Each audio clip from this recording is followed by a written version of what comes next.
5 ტყვია იდება ამაში. აი აქ. ჩააწვევით, ოდნავ უკან მოწევთ, ოღონდ რაღაცა ჩხირი გინდათ აუცილებლად ტყვის თავით რაღაცი ჩააწვევით, ეს იხსნება და აქედან ზამბარა მოდის, მაგრამ დატვენვა თოფის ხდება აი აქედან, აი საკედიდან. ამაში იდება 5 ტყვია, ჩაალაგებთ, იდება ტყვია შახმა ისა ჭადრაკულად რა, აი ესე იდება, ამიტომ 5 ტყვია ეტევა. მე-6 შეგიძლიათ პირში ჩავიმიცეთ რა, ჩატვირთ და რაღაცა. აი ხლა ამისი მუღამი რა არის თვითონ ამ იარაღის. მოდი ცოტა ახლო მივიდეთ მაგიდაზე.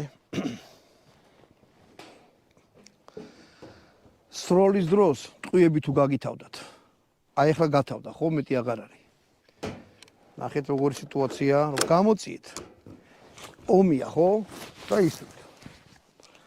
თუ გათავდა ამას წინ ვეღარ მიწევთ, ეგრევე მიხვდებით რომ ტყვიებიში აღარ არის.